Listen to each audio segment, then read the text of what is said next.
TTD Parakamani కేసుకు సంబంధించిన ఒక బిగ్ అప్డేట్ ని మీకు ఆర్టీవీ ఎక్స్క్లూజివ్ గా అందిస్తోంది. మీడియా ముందుకు నిందితుడు రవికుమార్ వచ్చాడు. 29 ఏప్రిల్ 2023లో పరకామణిలో రవికుమార్ చోరీ చేశాను అని ఒప్పుకున్నాడు. ఆ పాపానికి ప్రాయశ్చిత్తంగా తన ఆస్తిలో 90% స్వామివారికి ఇవ్వాలంటూ భావించానంటూ కూడా రవికుమార్ చెప్పాడు. అనుకున్న విధంగానే నా ఆస్తి స్వామివారి పేరిట రాశానంటూ చెప్తున్నాడు రవికుమార్.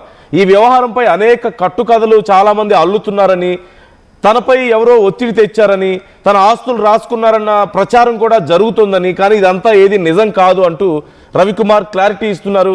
నన్ను కొందరు బ్లాక్మెయిల్ చేస్తున్నారని, వారిపై నేను కేసులు పెట్టానంటూ కూడా రవికుమార్ చాలా క్లియర్గా చెప్తున్నారు. తనపై చాలా అసభ్యకరమైన ఆరోపణలు కొంతమంది చేస్తున్నారని, నేను చేసింది మహాపాపమే, నేను ఒప్పుకుంటాను, బాధపడని రోజంటూ లేదు అంటూ రవికుమార్ పశ్చాత్తాపడుతున్నటువంటి పరిస్థితి కనిపిస్తోంది. ఒకసారి రవికుమార్ అసలు ఏం మాట్లాడుతున్నారు చూద్దాం. నమస్కారం అండి, నా పేరు రవికుమార్ అండి.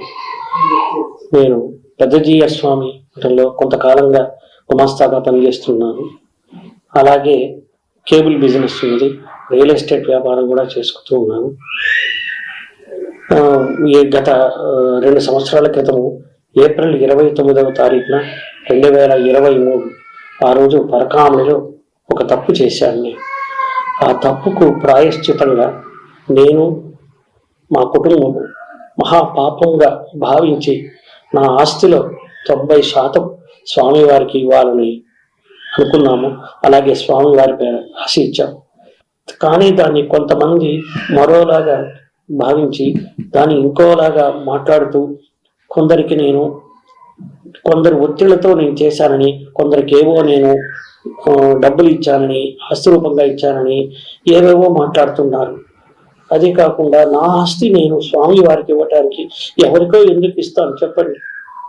అది కాకుండా నన్ను కొంతమంది బ్లాక్మెయిల్ కూడా చేశారండి. ఆ బ్లాక్మెయిల్ చేశారు. వారి మీద కూడా కొంతమంది మీద కేసులు కూడా పెట్టడం జరిగిందండి. నా బాడీలో, నా అవయవంలో నేను కొన్ని శస్త్రచికిత్సలు చేసుకున్నానని ప్రైవేట్ పార్ట్లో దాని గురించి చాలా అసభ్యకరంగా మాట్లాడారు. ఇది గత 2.5 సంవత్సరాలుగా 3 సంవత్సరాలుగా నేను, నా కుటుంబ సభ్యులు, నా భార్య పిల్లలు మనోవేదన చెందుతూనే ఉన్నాం. ఈ రోజు వరకు కూడా మేము ఆ బాధ నుంచి కోలుకోలేకుండా ఉన్నాం. వాటి గురించి డిబేట్ పెట్టడం, మా గురించి అసభ్యంగా మాట్లాడడము మేము తీసుకోలేకపోతున్నామండి. దీన్ని పై న్యాయస్థానం వారు నాకు ఎటువంటి వైద్య పరీక్షలు నిర్వహించినా కూడా నేను దానికి సహకరిస్తానని, దానికి నేను సిద్ధంగా ఉన్నాను. ఆ యొక్క వైద్య పరీక్షలు లేవని నేను నిరూపించుకుంటాను. ఎందుకంటే అవన్నీ అవాస్తవాలు.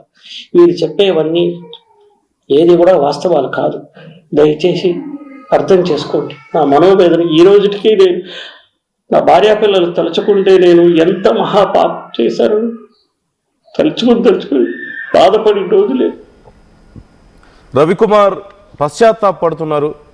తన మీద కొన్ని అసత్య ప్రచారం జరుగుతున్నాయని, లేనిపోనివన్నీ తన గురించి ప్రచారం, ముఖ్యంగా ప్రైవేట్ పార్ట్స్లో ఏదో సర్జరీస్ చేయించుకున్నారు, అలా స్వామివారి డబ్బుని తీసుకువెళ్ళారని రకరకాల ప్రచారాలు జరుగుతున్నాయని, దయచేసి అలా చేయొద్దంటూ రిక్వెస్ట్ చేసుకుంటున్నారు. అట్ ది సేమ్ టైం తనేదో ఆస్తులు ఎవరికో రాసిచ్చానంటూ కూడా ప్రచారం జరుగుతుంది. అలా ఏమీ లేదు, స్వామివారికి రాసిచ్చిన మాట వాస్తవమే అంటూ ఆయన చెప్తున్నారు. కానీ ఖచ్చితంగా తప్పు చేసిన వాళ్ళకి శిక్ష పడాలి. అందులోనూ తిరుమల తిరుపతి దేవస్థానంలో భక్తులు ఇచ్చినటువంటి కానుకలు అవన్నీ కూడా, ఆ విషయంలో స్వామివారి విషయంలో తప్పు చేస్తే ఖచ్చితంగా చాలా కఠినంగా వ్యవహరించాలి. మరెవరూ ఇలా చేయకుండా చూడాలి. కానీ సమాధానం లేని ఎన్నో ప్రశ్నలు కూడా ఇక్కడ ఉన్నాయి. ముఖ్యంగా సతీష్ కుమార్ విషయంలో ఏం జరిగిందో, ఆ AVSO assistant vigilance security officer Tirupati అప్పుడు ఆ సమయంలో, సో అతను ఎందుకు ప్రాణాలు కోల్పోయాడు ఆ ఆఫీసర్, అతని విషయంలో అసలు ఏం జరిగింది, అతన్ని ఎవరు బెదిరించారు, అసలు వీళ్ళిద్దరి మధ్యలో మొదట్లో ఒక కాంప్రమైజ్ చేశారు కదా, ఆ కాంప్రమైజ్ ఎవరు చేశారు, ఎవరు ఇన్ఫ్లుయెన్స్ ఆ టైంలో, ఇలాంటివి చాలా ప్రశ్నలు ఉన్నాయి. వాటి గురించి మనం ఇంకొంచెం డీప్గా డిస్కస్ చేసే ప్రయత్నం చేద్దాం. బట్ బిఫోర్ దట్ మా ప్రతినిధి సురేష్ జాయిన్ అవుతున్నారు తిరుపతి నుంచి. సో ఈ కేసుకు సంబంధించి అసలు ఏం జరుగుతుంది లీగల్గా తెలుసుకుందాం. సురేష్, రవికుమార్ మీడియా ముందుకు వచ్చారు, కన్ఫెస్ చేస్తున్నారు, నేను తప్పు చేశాను అని, ప్రాయశ్చిత్తం అనుభవిస్తున్నాను అని చెప్పి కూడా చాలా బాధపడుతున్న పరిస్థితి. అలాగే చాలా తప్పుడు ప్రచారం జరుగుతుంది, దయచేసి ఆ విషయంలో ఆలోచించండి అని కూడా రిక్వెస్ట్ చేసుకుంటున్న పరిస్థితి కనిపిస్తుంది. సో ఇప్పుడు రవికుమార్ ఎందుకు మీడియా ముందుకు వచ్చాడు, అసలు ఈ కేసు విచారణ ఎంతవరకు వచ్చింది, అధికార ప్రతిపక్షాల మధ్య పార్టీల మధ్యలో కూడా ఇది చాలా పెద్ద విషయం కదా, ఏ రాజకీయం జరుగుతుంది అసలు ఈ కేసు విషయంలో?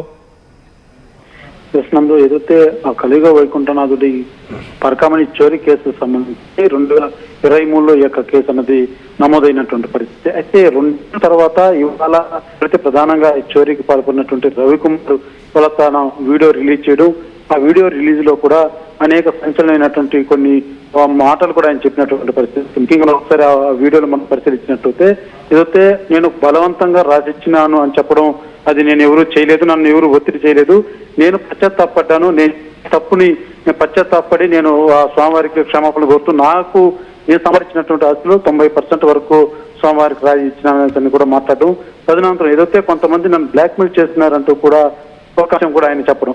తర్వాత మరొక అంశం కూడా ఏదైతే ప్రధానంగా అనేక సందర్భాల్లో కూడా గతంలో కొన్ని సోషల్ మీడియాలో కావచ్చు అనేక కొంత ఆ మాటలు కూడా ఒక సర్జరీ చేసుకుని అక్కడ అంతా కూడా వాళ్ళు ఆయన ఇస్తూ అలాంటిది ఏది కూడా నేను చేసుకోలేదు, అలాంటి అనుమానం ఉన్నా కూడా నన్ను వైద్య పరీక్షలు చేసుకోవచ్చు సిద్ధమే అంటూ కూడా తెలియజేయడం.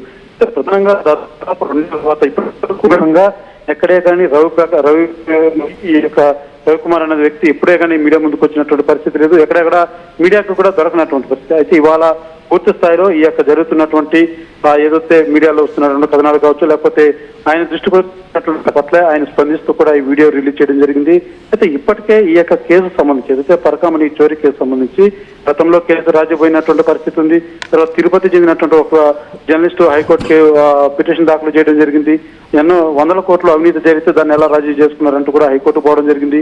హైకోర్టు దాని మీద స్పందిస్తూ కూడా పునర్దర్యాప్తు చేయాలంటూ కూడా కోరినటువంటి నేపథ్యంలోనే పునర్దర్యాప్తులు కూడా అనేక ఇచ్చినటువంటి ఆ సిఐడి బృందం కూడా ఇప్పటికే హైకోర్టు కూడా సీల్డ్ కవర్ లో నివేదిక ఇచ్చినటువంటి నేపథ్యంలో ఇవాళ అంతా ఈ కేసు సంబంధించి 2వసారి ఈ దర్యాప్తు సాగి హైకోర్టుకు సీల్డ్ కవర్ లో నివేదిక ఇచ్చిన తర్వాత ఇవాళ రవికుమార్ మీడియా ముఖంగా ఒక వీడియో రిలీజ్ చేయడం అన్నది మాత్రం నేను సంచలనమనే చెప్పాలి. అయితే ప్రధానంగా ఆయన తెలియజేస్తున్నటువంటి మాటలు నేను చేసింది తప్పే, నేను పశ్చాత్తాపడుతున్నాను అంటూ కూడా కన్నీరు పెట్టుకుంటూ కూడా తెలియజేసినటువంటి పరిస్థితి. ప్రధానంగా 2 అంశాలు, నన్ను కొంతమంది బ్లాక్మెయిల్ చేశారన్నటువంటి ఇష్యూ కావచ్చు, నేను ఒక సర్జరీ చేసుకున్నటువంటి వాదన మీద కావచ్చు, మీరు ఎలాంటి చర్యలు తీసుకున్నా లేకపోతే మీరు ఎక్కడ వైద్య పరీక్ష రమ్మని నేను వచ్చేదని కూడా సిద్ధం అంటూ కూడా ఆయన తెలియజేసినటువంటి పరిస్థితి ఉంది. అయితే ఆయన మాట్లాడినటువంటి మాటల పట్ల దీని మీద పోలీసులు ఇంకా ఫర్దర్ ఏమైనా యాక్షన్ తీసుకోబోతున్నారా, లేకపోతే ఆయన చెప్పినట్టుగా వైద్య పరీక్షల్లోకి ఏమన్నా ప్రభుత్వం కూడా, ఎందుకంటే ఈ యొక్క పరకామణి చోరీ కేసు అన్నది దేశవ్యాప్తంగా కూడా పెద్ద సంచలనం సృష్టించినటువంటి కేసు ఇది.